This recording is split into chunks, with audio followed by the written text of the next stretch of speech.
friends. Jon Cooper, Ourlads guide to the NFL draft, and that is this week, which means the month of April is winding down. He joins us with Craig and Paul, David Smoak on 365 Sports. So, John, I kind of watch the chatter. If anyone's talking right now, or are there any rumors right now, is that usually like people setting up speculation on purpose, or some of these quarterbacks going up and down, sliding higher or lower? Is this just what? Well, I don't understand why the quarterbacks, that would be, unless they're trying to entice somebody to draft up or trade up to get one of those guys. That's the only thing I can figure. Those rumors are out there for sure. I mean, Bill Tobin, the late Bill Tobin, a great man. I want to mention him as a really great GM. He used to tell me, hey, listen to everything, but only about a third of it's accurate, and you don't know which the third is. So believe it. Listen to it, but don't believe it. So it's kind of a double negative there, but that's what he used to say. I always laughed about that. But anyway, the quarterbacks, I think the rumor I'm hearing, and I think it's a rumor, Jaden Daniels not going to the Redskins. I just think that would be a real surprise. He's such a good fit for the offense. I know Daniels' agent supposedly was not happy with the visit, and I don't know how much weight that would hold. But that's one of the rumors we're hearing. We're also hearing the Patriots trading out of that pick to who wants a quarterback there at 3. And the Cardinals, they're open for business from what we understand. And there's, talk of Minnesota trading into that pick. There's even talk of the Giants trading up for a quarterback. So there's a lot of rumors out there. John, how many quarterbacks do you expect to go in the top 5? Well, the money says 4, and I think that's accurate. I think it's very likely that 4 quarterbacks will go there. I think the Cardinals are going to trade down, but unless somebody wants to get Marvin Harrison Jr. at that pick. I think that'll be a quarterback there too, and I think it's going to be the highest bidder that wants to get him.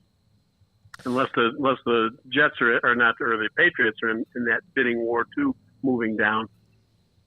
John, just outside of how they're used, stylistically, all that, what do you feel is the biggest differences or separation between a Marvin Harrison Jr. and a Rome Odunze, or even some of the other top wide receivers out there like a Neighbors? Well, the way I see it, there's not much difference between all three of those guys. I mean, the big difference there between Neighbors and Harrison and Odunze is size. Harrison has that ideal size, that ideal catch radius, and he's got the best numbers of those guys in terms of those things, being able to go up and get the ball taken away from a receiver. Also a great route runner. Malik Neighbors has great speed, not quite as big, but he's also a great route runner, and he's a guy that can make adjustments in a real short space.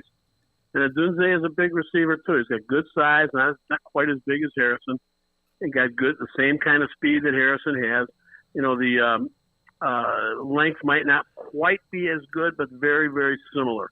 So there's not that much difference between the 3 receivers. I think all 3 of them are top 10 picks.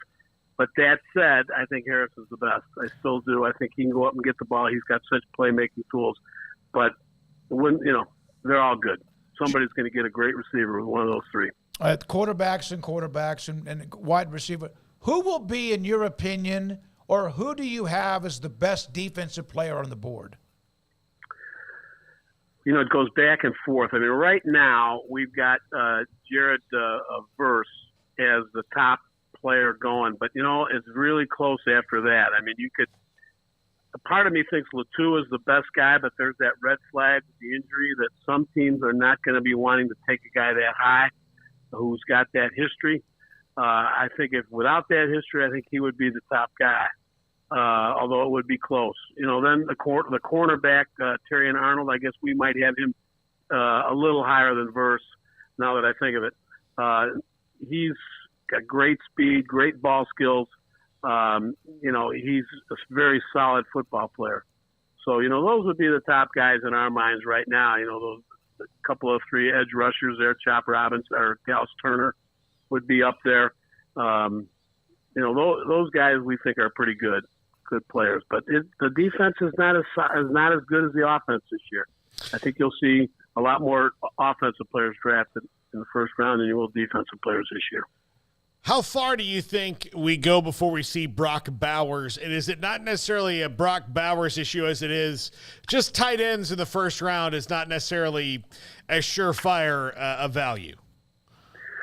You know, I don't think he's going to go much beyond 10, 11, 12. You know, he's just too much of a talent. But I could be wrong on that one. At one point, we thought the Chargers would take him at 5. You know, we're not seeing that now. The Bears, we're up here in the Midwest, and the Bears, there's rumors the Bears would take him if they can't get the right guy that they want. You know, whether it's a defensive player or getting the right receiver.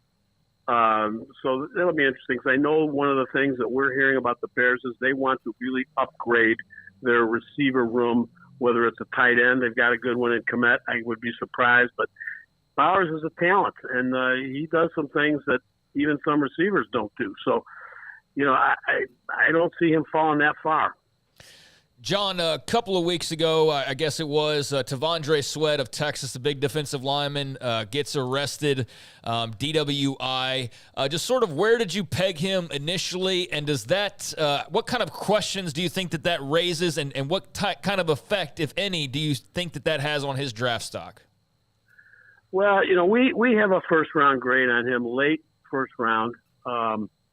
And, you know, we've seen those things happen before, and they haven't really had that much of an effect. I think what's going to have a bigger effect is how the teams look at him in terms of what kind of characters he have overall. You know, they're going to do a lot of investigative work. They've got a security report that comes out about now, and that will tell the tale. I mean, if this is a one-off incident, it's probably not going to be a big deal. But if it's something that's part of his character, he does things like that all the time, maybe gets away with it, not out in the open.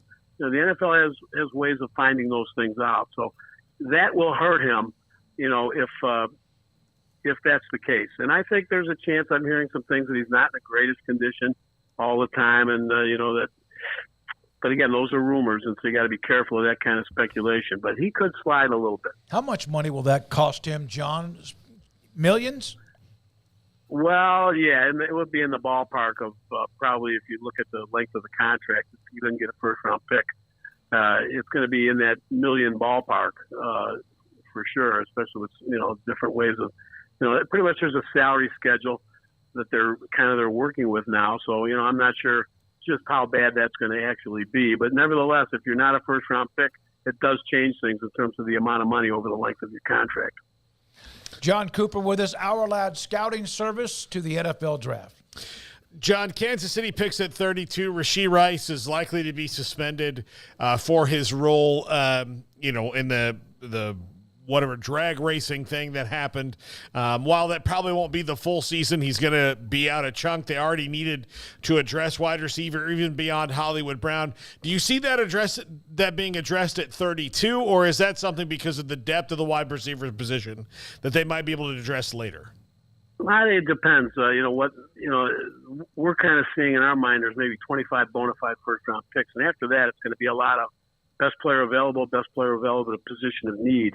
So I think they could go receiver. They could go offensive tackle too. I think there's a need there. They have to think of the future. So yeah, I think they will look to pick up a receiver. You know, they want to make sure that receiver room is solid. John, with it being today is Tuesday. Monday. What happens within the draft rooms or meetings? How much actually changes between now and Thursday? And of course, changes based on how the draft starts to go. But what is done right now? What are they doing? Well, one of the things they're doing, you know, typically in my experience, is that the scouts are still meeting, and they're going to meet all the way, you know, through the next 2 or 3 days, and then they're going to give them some time off because they're going to be grinding throughout the draft day. You know, in fact, I can remember. I talked to some of the Cardinal scouts years ago. They would go out and play golf on the day before the draft as a group, and so they would kind of take that day off. Powers that be would be poring over the security reports, the medical reports, some of the last-minute stuff that's coming in, and then they do mock drafts. They do what the fans do. They do their own mock drafts, you know, with a little bit better knowledge than we all have. But their mock drafts can be to see where, when the time comes for us to make our pick, what could happen.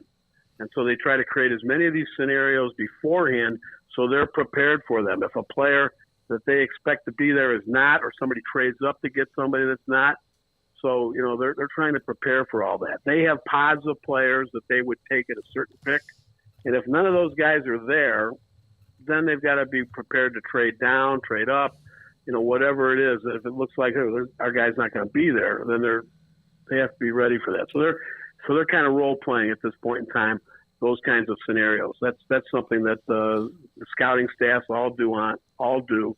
And I remember when I was first with Ourlads years and years ago, I would get a couple of scouts would call me, help me on this mock draft, because we did all these mock drafts. In fact, Ourlads used to do the mock drafts for the Eagles. We're talking 30, 40 years ago.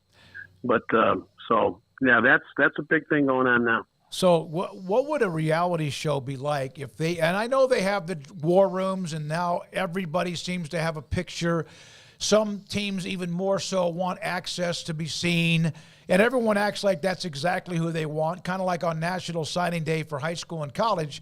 We got everybody we wanted when we know that's not true. What would a reality show be like if they could put a mic on inside the war room when somebody's pulled out from underneath the team that is expected to draft him? Well, without naming the team, I was in contact with a good friend of mine that was a coach of the team, and they had 5 guys pegged for 1 pick, and if one of those 5's not there, they were scrambling, and all of a sudden somebody traded up right now to get that player, the last guy on the board, and they were going crazy. It was just like it was a scramble. It was a 3rd or 4th round pick, and they ended up taking a player that was just flat out the best player on their board, whereas they really wanted to take, I think the position was corner at that point. So there's some scrambling that goes on, more so I think in the later rounds, when you have pegged certain players that you would take there, and all of a sudden they're not there.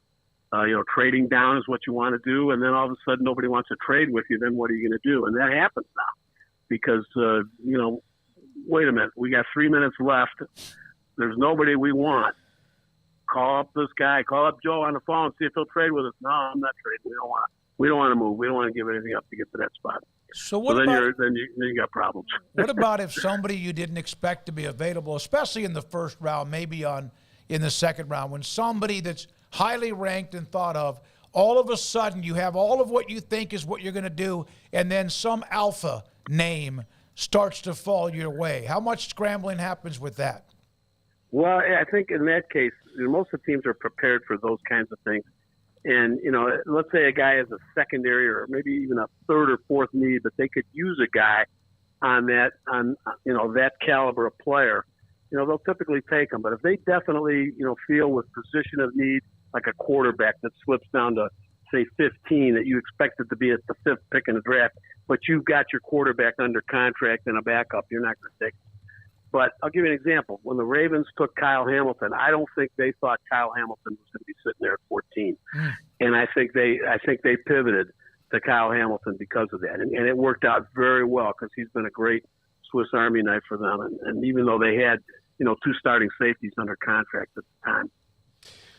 John, if you were the Cowboys at 24, would you trade back given the fact they don't have very many picks? Well, it depends. I think if they feel that, this draft, as far as first round talent, goes down to 25 and they feel one of those guys is going to be there, I think I'd take that guy. Other than that, yes, I would trade back. You might see him, you might see a team in this year's draft, which normally, wouldn't trade up, might look to do that if there's a certain player 3 or 4 picks ahead that they want to make sure they get and somebody else doesn't get, as long as they don't have to give up too much. I could see that happening too. How much did Will McClay help stable, even though they have issues with the cap right now because of some of the big names and they still have a lot to get done? It seems like Will McClay getting involved stabilized who they were on draft day or weekend. Would you agree? Yeah, I think so. Yeah, they've done a nice job, really, overall. I can't complain, there.